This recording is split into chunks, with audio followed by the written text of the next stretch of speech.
बिस्मिल्लाहिर्रहमानिर्रहीम। अमरीकी डॉक्टर्स की पाकिस्तानी नज़ाद टीम एक पाकिस्तान तशरीफ़ लाई है जो बानी पीटीआई की रहाई के हवाले से इस्टेब्लिशमेंट से मुज़ाकरात कर रही है और मेरे इल्म में आया कि वो हुकूमत से भी मिलेगी।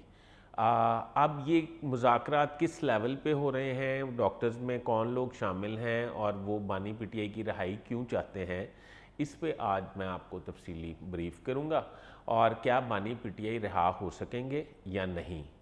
तो शुरू ये करते हैं कि 9 मई का वाक़या पॉलीग्राफिक टेस्ट के बारे में अगर तो बानी पीटीआई का पॉलीग्राफिक टेस्ट हो जाता है तो इसका मतलब ये है कि उसमें 9 मई की मनसूबाबंदी तो की थी। अगर की थी तो फिर इसका मतलब ये है कि वो पॉजिटिव रिपोर्ट आ जाएगी, पॉजिटिव रिपोर्ट आएगी तो उनको शायद कोई रायत का उनसर या मार्जिन ना मिल सके। अब दूसरी जानिब मैं आपको लेके जाता हूँ फैज़ हमीद की तरफ। उनके बारे में ये कहा जा रहा है कि उनके मिलिट्री ट्रायल की तैयारियां मुकम्मल कर ली गई हैं और उनका जल्द अज जल्द मिलिट्री ट्रायल होने वाला है।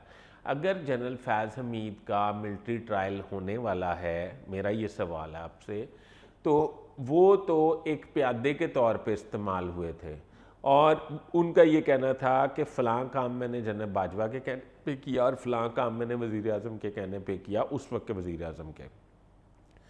और अगर जनरल फैज़ का मिलिट्री ट्रायल होता है तो मुझे ये चीज़ समझ नहीं आ रही कि फिर उसके आका या बॉस जो हैं उनका मिलिट्री ट्रायल कैसे रुक सकता है। मेरे पास इत्तला ये है कि जनरल फैज़ के मिलिट्री ट्रायल के फ़ौरन बाद बानी पीटीआई का भी मिलिट्री ट्रायल होने वाला है। डॉक्टर्स की टीम को साफ जवाब दे दिया गया है, ये अमेरिकन डॉक्टर्स हैं, पाकिस्तानी नज़ाद हैं और इनका ये ख्याल है कि वो इस्टेब्लिशमेंट और हुकूमती अहदेदारों से मिल के बानी पीटीआई के लिए कोई दरमियानी रास्ता निकाले।